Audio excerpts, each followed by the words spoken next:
1등이던 천재 여학생이 단 한 번도 누군가에게 사랑받은 기억 없이 인생을 살아왔다면 믿으시겠어요? 도쿄대 수석 졸업, 신문에도 나고 모두가 부러워하던 이름. 하지만 그녀는 언제나 외로웠어요. 감정을 표현하는 법도 괜찮아요라는 말의 따뜻함도 한 번도 배운 적 없었죠. 어느 날 새벽, 잠도 오지 않던 그녀는 우연히 유튜브에서 한 영상을 보게 돼요. 서울 합정의 작은 카페. 그 안에서 웃으며 말하던 점원의 한마디. 틀려도 괜찮아요. 그 순간 그녀의 완벽했던 세계가 조용히 무너졌습니다.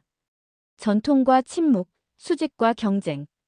그 모든 걸 넘어 감정이라는 걸 처음으로 알아가기 시작한 한 사람.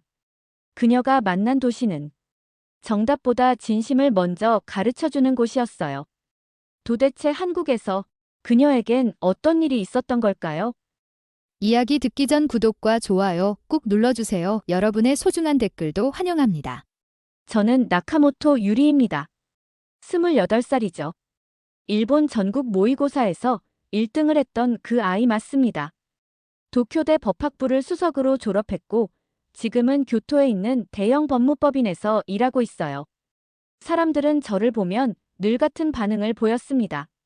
와, 정말 대단하다. 부러워. 하지만 그 말 뒤에 숨은 진짜 의미를 저는 알고 있었어요.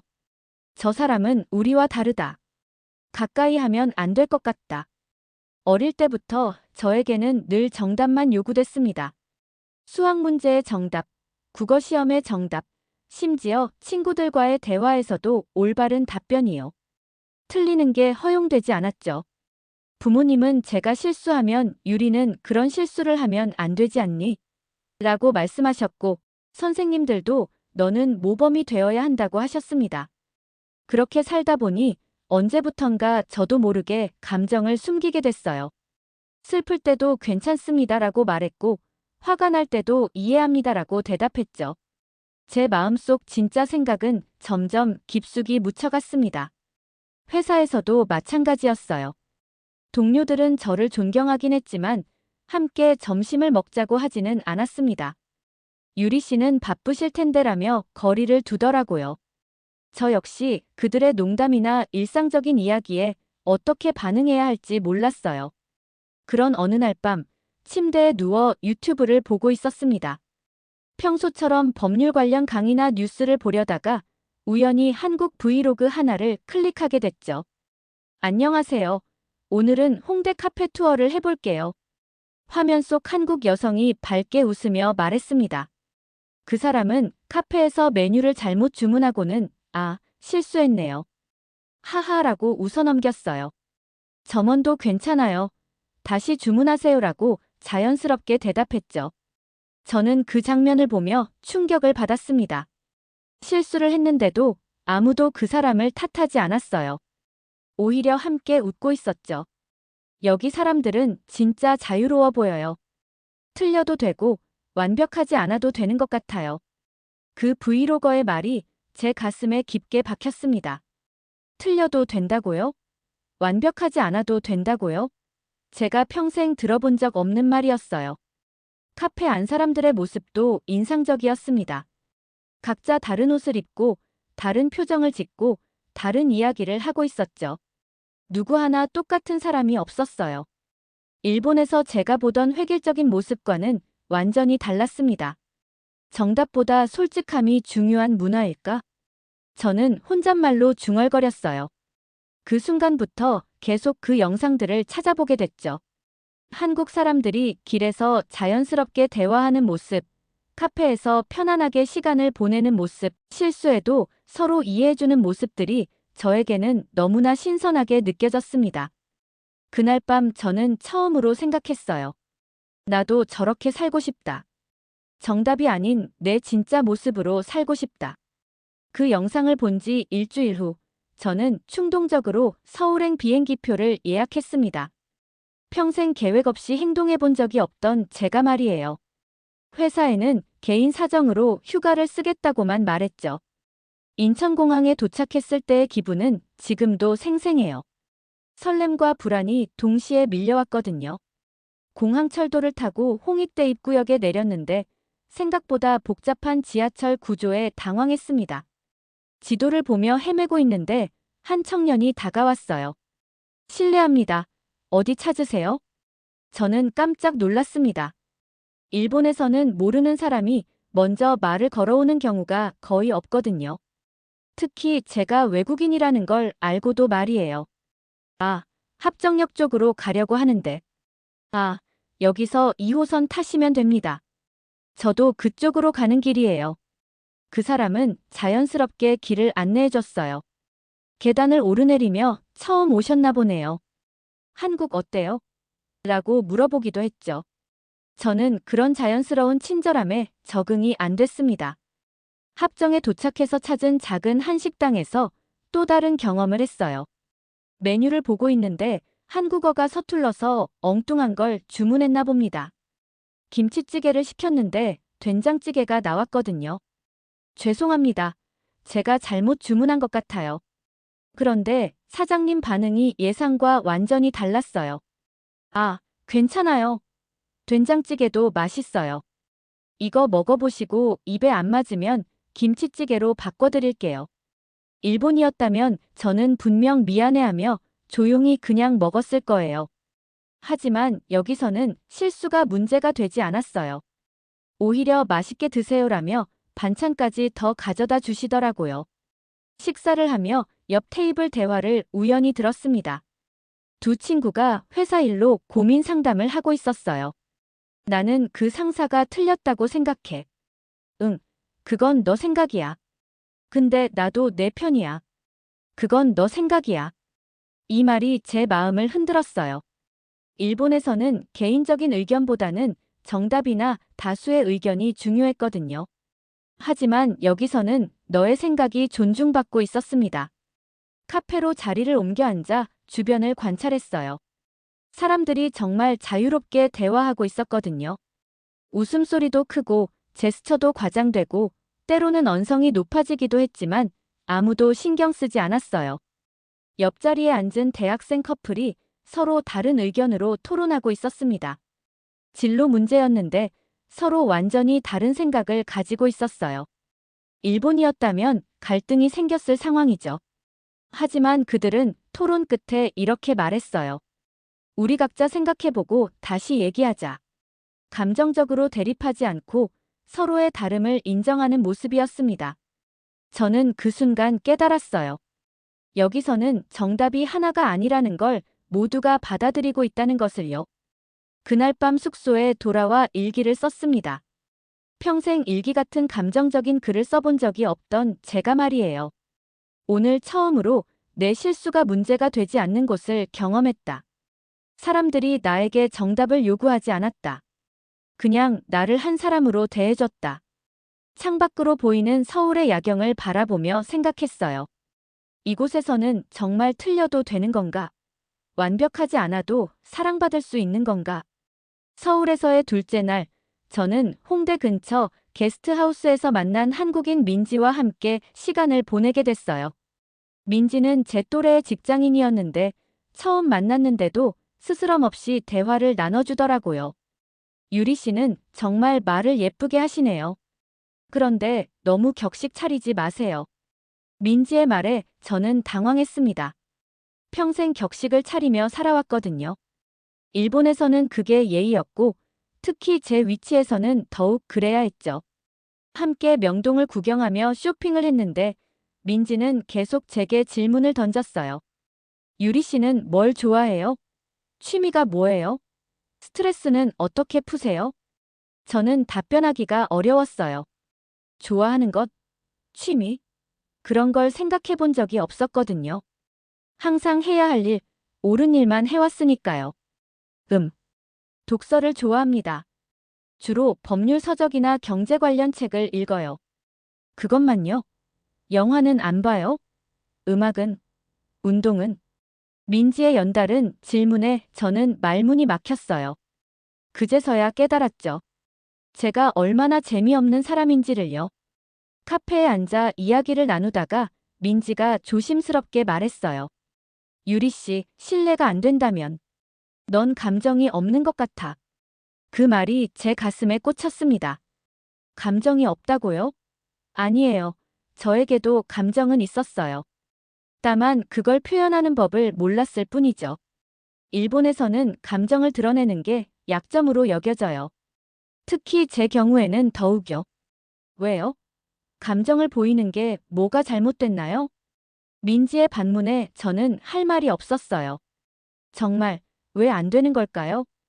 그날 오후 지하철을 타고 가는데 작은 사건이 있었어요. 급하게 타려던 청년이 문에 끼이면서 뒤에 있던 사람을 밀쳤거든요.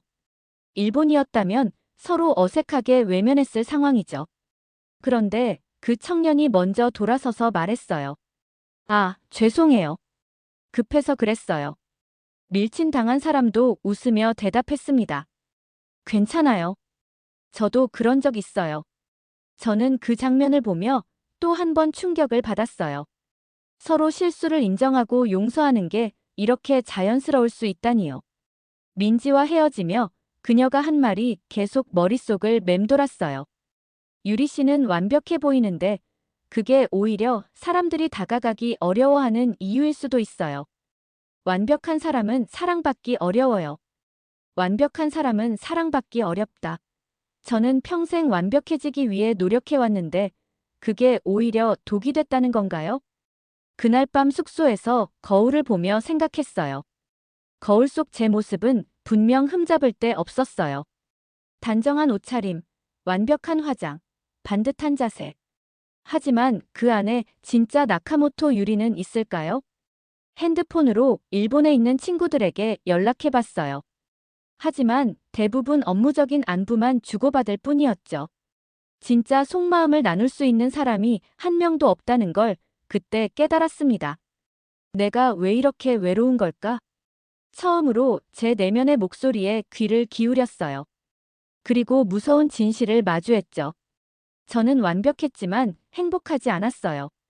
성공했지만 사랑받지 못했어요. 한국에서 만난 사람들은 완벽하지 않았지만 따뜻했어요. 실수하고 감정을 드러내고 때로는 서투르기도 했지만 그래서 더 인간적이었죠. 창밖으로 보이는 서울의 불빛들을 바라보며 혼잣말했습니다.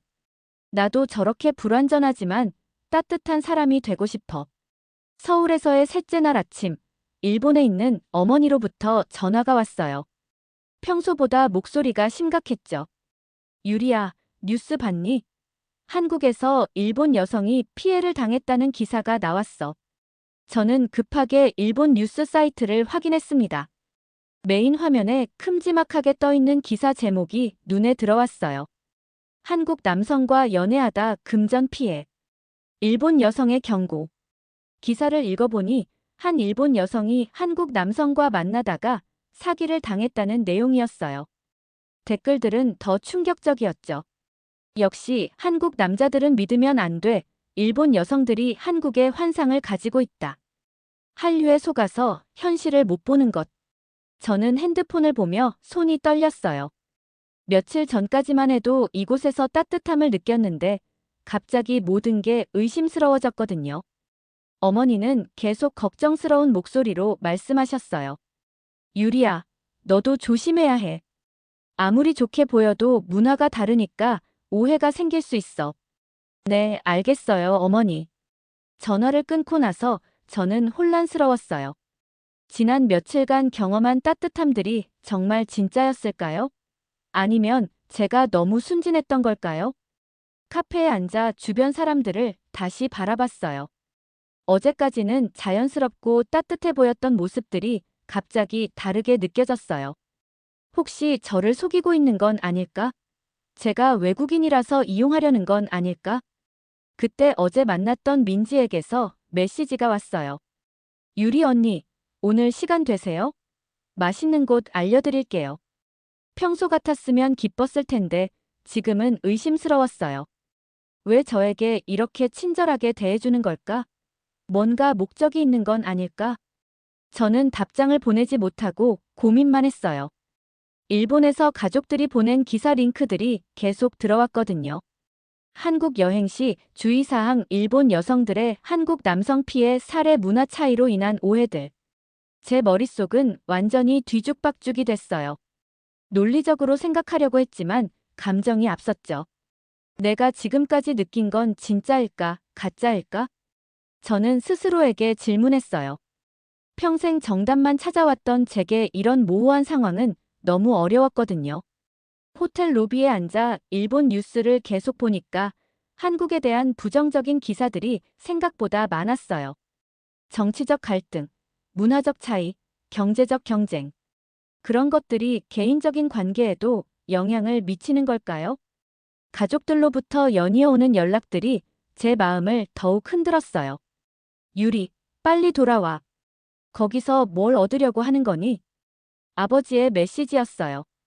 평소 과묵하신 분이 이렇게 직접적으로 말씀하시는 건 처음이었죠. 저는 창밖을 바라보며 생각했어요. 혹시 제가 지금까지 한 모든 선택이 감정에 휩쓸린 충동이었을까요? 논리적이고 완벽했던 제가 갑자기 이상한 짓을 하고 있는 건 아닐까요? 내 선택은 감정의 충동이었을까? 이 질문이 계속 머릿속을 맴돌았어요. 천재라고 불렸던 제가, 항상 올바른 판단을 했던 제가, 이번만큼은 틀린 선택을 한 건 아닐까요? 그날 밤 잠을 이룰 수 없었어요. 일본의 가족들, 언론의 보도, 제 내면의 의심들이 모두 섞여서 머릿속이 복잡했죠. 거울을 보며 혼잣말했습니다. 나는 지금 무엇을 하고 있는 거지? 처음으로 제 자신의 판단력을 의심하게 된 밤이었어요. 서울에서의 넷째 날, 민지에게서 다급한 전화가 왔어요. 유리 언니, 미안해요. 갑자기 아파서 병원에 가야 할 것 같아요. 혼자 가기가 무서워서. 혹시 같이 가줄 수 있을까요? 저는 망설였어요. 어제까지만 해도 의심했던 제가 갑자기 누군가를 도와줘야 하는 상황이 됐거든요. 하지만 민지의 목소리가 정말 아픈 것 같아서 결국 나가기로 했죠. 병원에 도착했을 때 민지는 열이 많이 나고 있었어요. 저는 자연스럽게 접수를 도와주게 됐습니다. 그런데 그 과정에서 정말 놀라운 걸 경험했어요. 신분증이나 보험증 있으세요? 간호사가 물어보니까 민지가 핸드폰을 꺼내더라고요. 네, 여기 있어요. QR코드 하나를 보여주니까 모든 게 해결됐어요. 신분 확인, 보험 처리, 진료 예약까지 말이죠. 저는 그 장면을 보며 입이 떡 벌어졌습니다. 일본에서는 병원 갈 때마다 서류가 몇 장씩 필요했거든요. 보험증, 신분증, 각종 동의서들. 그런데 여기서는 핸드폰 하나로 모든 게 끝났어요. 와, 이게 정말 가능한 일이네요. 뭐가요? 민지가 물어보니까 저는 당황했어요. 제가 너무 놀란 티를 냈나 봐요. 아니, 이렇게 간단할 줄 몰랐어요. 일본은 아직 종이 서류가 많거든요. 민지는 열이 나면서도 웃었어요. 언니, 한국은 이런 게 정말 빨라요. 불편한 걸 못 참거든요. 진료를 기다리는 동안 저는 병원 시스템을 더 자세히 관찰했어요. 대기번호도 핸드폰으로 확인하고 결제도 QR코드로 하고 처방전도 바로 전송되더라고요. 이건 단순히 기술의 문제가 아니구나. 저는 혼잣말했어요. 효율성과 편의성을 추구하는 문화, 불편함을 개선하려는 의지, 새로운 것을 빠르게 받아들이는 마음가짐. 이 모든 게 결합돼서 이런 시스템이 만들어진 거였어요. 더 놀라운 건 사람들의 태도였어요. 간호사들이 민지에게 정말 친절하게 대해주더라고요. 많이 아프세요? 걱정 마세요. 금방 나을 거예요. 친구분이 같이 와주셨네요. 좋은 분 두셨어요. 저를 민지의 가족처럼 대해주는 거예요. 처음 보는 외국인인데도 말이죠. 일본에서는 이런 경험을 해본 적이 없었어요. 의료진도 환자도 모두 격식 있고 거리감이 있었거든요. 민지가 진료를 받는 동안 저는 대기실에서 다른 환자들을 지켜봤어요. 할머니 한 분이 젊은 간호사에게 말하고 있었죠. 우리 딸아, 고생이 많네. 이렇게 늦은 시간까지 일하고. 간호사도 자연스럽게 대답했어요. 괜찮아요, 할머니. 편찮으신 분들 돕는 게 제 일이에요. 나이나 직급과 상관없이 서로를 가족처럼 여기는 모습이었어요. 저는 그 순간 깨달았어요. 한국의 디지털 효율성 뒤에는 사람에 대한 배려가 함께 있다는 걸요. 진료가 끝나고 민지와 함께 나오는데 그녀가 저에게 고마워했어요. 언니, 정말 고마워요. 혼자였으면 어떻게 했을지. 아니에요, 당연한 거죠. 그 순간 저는 깨달았어요. 제가 방금 뭐라고 말했는지 말이에요. 당연한 거죠라고요. 평생 모든 걸 계산하고 따져보며 살았던 제가 누군가를 돕는 게 당연하다고 말한 거예요. 택시를 타고 가면서 민지가 말했어요. 언니는 정말 따뜻한 사람이에요. 처음엔 차가워 보였는데. 차가워요? 네, 너무 완벽해 보여서요. 근데 오늘 보니까 진짜 마음이 따뜻하세요. 저는 창밖을 바라보며 생각했어요. 어제까지만 해도 모든 걸 의심했던 제가 오늘은 자연스럽게 누군가를 도왔어요. 계산하지 않고 이익을 따지지 않고 그냥 당연한 일로 여기면서요. 한국의 시스템을 경험하면서 느낀 건 단순히 기술적 발전이 아니었어요. 효율성과 인간미를 동시에 추구하는 문화였죠. 빠르고 편리하면서도 따뜻한 그런 독특한 조합이었어요. 그날 밤 일기에 썼습니다. 오늘 처음으로 계산 없이 누군가를 도왔다. 그리고 그게 이렇게 자연스러울 수 있다는 걸 알았다. 서울에서의 다섯째 날 저녁, 편의점에서 생수를 사려고 들어갔어요. 그런데 계산대 앞에서 한 서양인 관광객이 당황하고 있더라고요. I can't speak Korean. Water. Water. 점원도 영어를 못해서 서로 답답해하고 있었어요. 저는 잠깐 망설였어요. 일본에서는 이런 상황에서 나서지 않았거든요. 다른 사람의 일에 끼어드는 걸 좋아하지 않았죠. 하지만 이상하게 발걸음이 앞으로 나아갔어요. Excuse me, can I help you? 관광객이 반가워하며 돌아봤어요. 오, 땡큐. I need water and 선크림. 저는 자연스럽게 점원에게 통역해줬어요. 생수와 선크림을 찾아달라고 한국어로 말했죠. 점원도 고마워하며 물건들을 가져왔어요. 계산을 마친 관광객이 저에게 인사했어요. Thank you so much. You are very kind. No problem. Enjoy your trip. 그 사람이 나가고 나서 점원이 저에게 말했어요. 감사해요, 언니. 답답했는데 도와주셔서 정말 고마워요. 언니요? 저는 깜짝 놀랐어요. 저보다 어려 보이는 점원이 저를 언니라고 부른 거예요. 네, 도와주시니까 언니 같아요. 제가 할게요, 언니니까요. 그 순간 제 가슴이 뭉클해졌어요. 내가 할게요, 언니니까요. 이 말이 제 마음 깊숙이 박혔거든요. 편의점을 나오면서 저는 스스로에게 놀랐어요. 방금 제가 뭘 한 거죠? 계산도 없이 이익도 따지지 않고 그냥 자연스럽게 누군가를 도운 거예요. 일본에서는 이런 일이 거의 없었어요. 모르는 사람의 일에 끼어드는 건 예의에 어긋난다고 생각했거든요.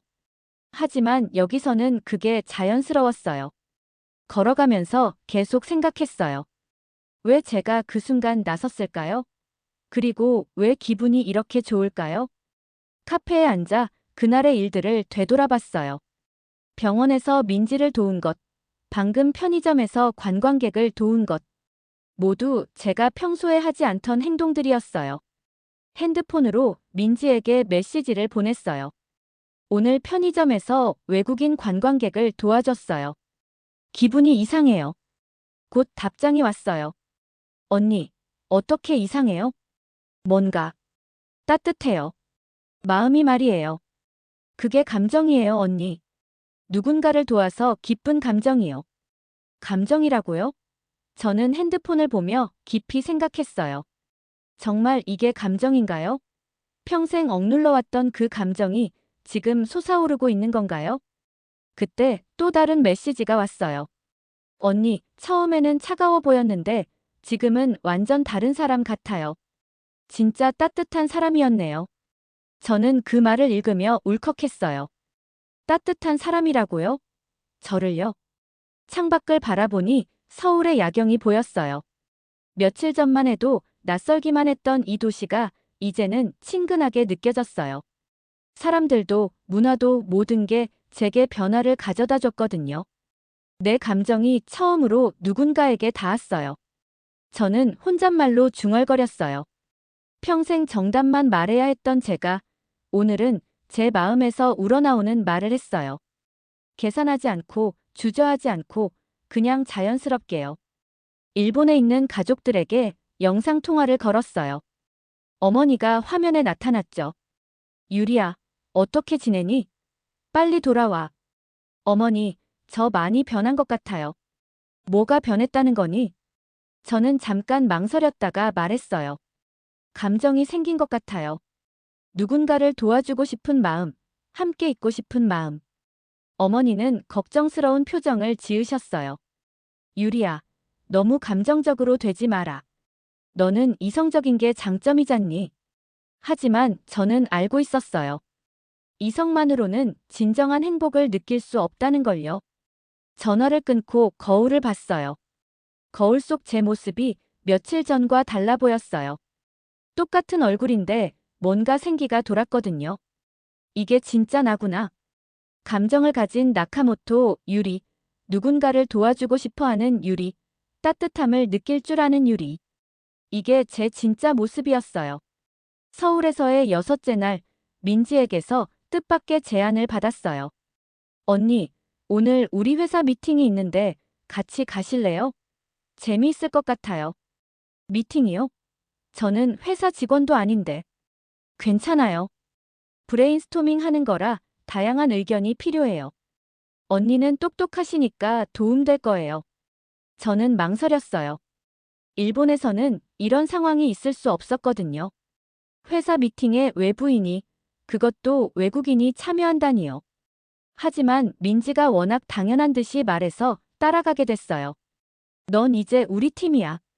민지의 말에 저는 가슴이 뭉클했어요. 우리 팀이라고요? 처음 보는 사람들인데 저를 팀으로 받아들인다는 거예요? 회사에 도착해서 회의실에 들어갔는데 5명 정도의 직원들이 앉아 있었어요. 모두 저를 반갑게 맞아주더라고요. 안녕하세요. 민지가 많이 얘기했어요. 일본에서 오셨다고 들었어요. 반가워요. 일본에서는 이렇게 처음 만나는 사람을 회의에 참여시키는 일이 거의 없었어요. 하지만 여기서는 자연스러웠죠. 회의가 시작됐어요. 새로운 앱 서비스에 대한 아이디어를 논의하는 자리였어요. 각자 의견을 자유롭게 내놓고 있었는데 저는 듣기만 하고 있었어요. 그런데 팀장이 저에게 물어봤어요. 유리 씨는 어떻게 생각하세요? 저는 당황했어요. 정답을 말해야 하는 건가요? 아니면 그냥 적당히 동의해야 하는 건가요? 잠깐 망설이다가 입을 열었어요. 이건 제 생각인데요. 그 순간 제 자신도 놀랐어요. 제 생각이라고 말한 거예요. 평생 정답만 말해왔던 제가요. 일본에서는 이런 서비스가 잘 안 되는 이유가 있거든요. 개인정보 보호에 대한 우려가 크고 사람들이 새로운 걸 받아들이는 속도가 느려요. 하지만 한국은 다르잖아요. 빠르게 적응하고 편리함을 추구하니까 이런 서비스가 성공할 가능성이 높다고 생각해요. 모든 사람이 제 말에 고개를 끄덕였어요. 오, 그런 관점은 생각 못했네요. 역시 외국인 시각이 필요했어요. 유리 씨 의견 정말 좋네요. 저는 믿을 수 없었어요. 제가 정답이 아닌 제 생각을 말했는데 사람들이 받아들여주는 거예요. 틀릴 수도 있는 개인적인 의견을 말이에요. 회의가 계속되면서 저도 점점 더 적극적으로 참여했어요. 일본과 한국의 문화 차이, 사용자 관점에서의 개선점들을 자유롭게 이야기했죠. 한국 사람들은 정말 효율성을 중요하게 생각하시는 것 같아요. 일본보다 훨씬 빠르게 결정하고 행동하시죠. 맞아요. 우리는 답답한 거 못 참아요. 모두가 웃으며 동의했어요. 제 말이 비판이 아니라 관찰로 받아들여진 거예요. 회의가 끝나고 팀장이 저에게 말했어요. 유리 씨, 정말 도움 많이 됐어요. 우리가 놓친 부분들을 지적해 주셨네요. 저도 배운 게 많아요. 이렇게 자유롭게 의견을 나누는 회의는 처음이었거든요. 민지가 옆에서 말했어요. 언니, 오늘 정말 달라 보였어요. 처음에는 조용하더니 나중에는 완전 적극적이었잖아요. 저는 그제야 깨달았어요. 제가 처음으로 정답이 아닌 나를 사람들 앞에서 보여줬다는 걸요. 그리고 그런 저를 사람들이 받아들여줬다는 걸요. 카페로 자리를 옮겨 앉아 팀원들과 이야기를 나누는데 한 사람이 물어봤어요. 유리 씨는 일본에서 어떤 일 하세요? 변호사예요. 대형 로펌에서 일하고 있어요. 와, 대단하네요. 그런데 왜 그렇게 조심스러워 하셨어요? 처음에는 거의 말씀 안 하셨잖아요. 저는 솔직하게 답했어요. 일본에서는 틀린 말을 하면 안 되거든요. 특히 제 경우에는 더욱요. 항상 정답만 말해야 했어요. 여기서는 틀려도 돼요. 오히려 다양한 의견이 있어야 좋은 결과가 나오거든요. 그 말이 제 마음에 깊이 와닿았어요. 틀려도 된다니요. 다양한 의견이 환영받는다니요. 그날 밤 숙소에 돌아와 거울을 봤어요. 오늘의 저는 확실히 달랐어요.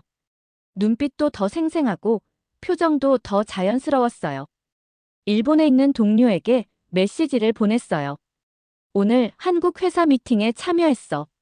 정말 신기한 경험이었어. 무슨 미팅? 너 휴가 중 아니야? 응, 그냥 우연히. 여기 사람들은 외국인도 자연스럽게 받아들여줘. 이상하네. 조심해. 동료의 반응을 보며 저는 문화의 차이를 다시 한번 느꼈어요. 일본에서는 이런 일이 이상하게 여겨지지만 한국에서는 자연스러운 거였어요.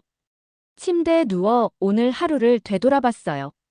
제가 이건 제 생각인데요 라고 말했을 때의 떨림, 사람들이 제 의견에 고개를 끄덕였을 때의 기쁨, 그리고 틀려도 된다는 말을 들었을 때의 해방감. 나는 정답이 아닌 진짜 사람으로 받아들여졌어. 그날 밤 저는 처음으로 편안한 잠에 들었어요. 서울에서의 마지막 날, 민지의 회사에서 뜻밖의 연락이 왔어요. 유리 씨, 어제 미팅에서 정말 인상 깊었어요. 혹시 시간 되시면 한 번 더 뵐 수 있을까요? 팀장님이 직접 전화를 주신 거였어요. 무슨 일인지 궁금해서 회사로 갔죠.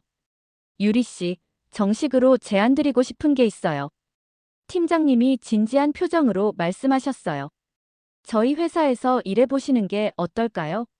일본 시장 진출을 준비하고 있는데 유리 씨 같은 분이 필요해요. 저는 깜짝 놀랐어요. 정식 입사 제안이라니요. 하지만 저는 한국어도 완벽하지 않고 이 분야 경험도 없어요. 그게 중요한 게 아니에요. 유리 씨가 가진 관점, 그리고 사람을 대하는 따뜻함이 필요해요. 어제 보니까 정말 진심으로 소통하시더라고요. 진심으로 소통한다고요? 평생 계산하며 살아왔던 제가요? 시간을 드릴게요. 천천히 생각해 보세요. 회사를 나와 한강공원으로 걸어갔어요. 강바람을 맞으며 지난 일주일을 되돌아봤죠. 정답만 알던 천재 소녀에서 감정을 가진 한 사람으로 변한 제 모습. 틀려도 되고 완벽하지 않아도 사랑받을 수 있다는 걸 깨달은 일주일이었어요. 핸드폰으로 일본에 있는 부모님께 영상통화를 걸었어요.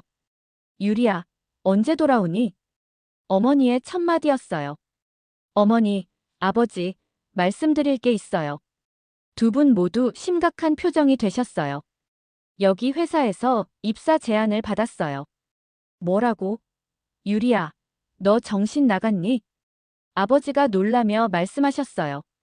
일본에서 얼마나 좋은 자리에 있는데 그걸 포기하고 한국에서 일하겠다고. 저는 깊게 숨을 쉬고 말했어요.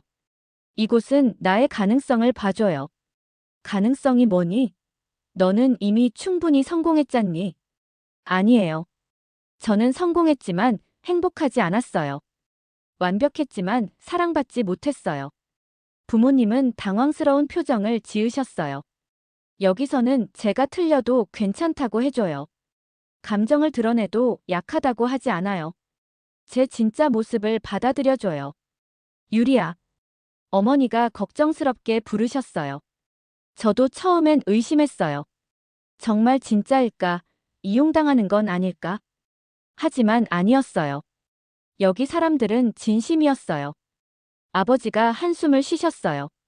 내가 원한다면. 하지만 조심해라. 고마워요, 아버지. 전화를 끊고 한강 다리를 걸었어요. 석양이 강물에 반짝이고 있었죠. 사람들이 자전거를 타고 산책을 하고 연인들이 벤치에 앉아 이야기하고 있었어요. 모든 게 자연스럽고 따뜻했어요. 완벽하지 않아도 행복해 보이는 사람들이었죠. 민지에게 전화를 걸었어요. 언니, 결정하셨어요? 응, 하기로 했어. 정말요? 와. 민지의 기쁜 목소리가 들렸어요. 진심으로 저를 위해 기뻐해주고 있었죠. 언니, 걱정 안 해요? 새로운 시작이잖아요. 응, 무서워. 하지만 더 설레요. 그날 밤 마지막으로 한강 다리를 걸었어요. 일본으로 돌아가서 정리할 일들이 있었지만 다시 한국으로 올 거라는 확신이 있었어요. 다리 위에서 서울 전체를 바라봤어요. 반짝이는 불빛들, 늦은 시간까지 활기찬 도시의 모습이 제 눈에 들어왔죠. 이젠 나를 사랑할 수 있을 것 같아요. 혼잣말로 중얼거렸어요. 정답만 알던 나카모토 유리가 아니라 감정이 있고 실수도 하고 완벽하지 않지만 따뜻한 사람 유리로 말이에요. 핸드폰으로 일기를 썼어요. 오늘 새로운 나를 선택했다. 정답 대신 진심을, 완벽함 대신 따뜻함을 택했다. 무서우면서도 설렌다. 한국에서의 일주일이 제 인생을 완전히 바꿔놓았어요. 천재 소녀에서 감정 있는 한 사람으로, 정답만 아는 기계에서 사랑할 줄 아는 인간으로 변한 거죠. 몇 달 후, 저는 정말로 한국으로 돌아왔어요. 새로운 회사에서 새로운 동료들과 함께 일하면서 매일매일 배우고 성장하고 있어요. 가끔 실수도 하고, 틀린 말도 하고, 완벽하지 않은 모습을 보여줘요. 하지만 그런 저를 사람들은 받아들여줍니다.